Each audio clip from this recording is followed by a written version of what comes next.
அனைவருக்கும் வணக்கம். இன்றைக்கி வீடியோவில் என்ன பார்க்க போகிறோம்னா மாம்பழ ஜூஸ் போட போகிறோம். எப்படி செய்கிறேன்னு வாங்க பார்க்கலாம்.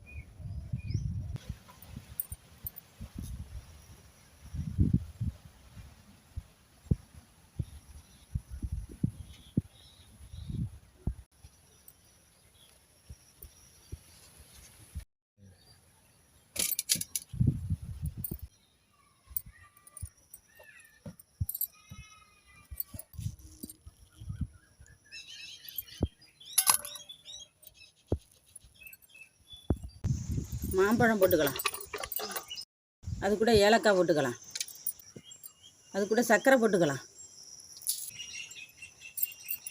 தண்ணி ஊற்றி அரைச்சிக்கலாம்.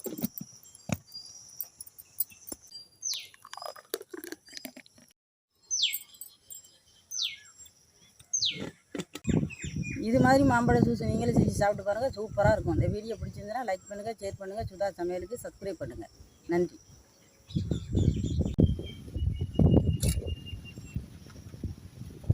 சூப்பராக இருக்குது.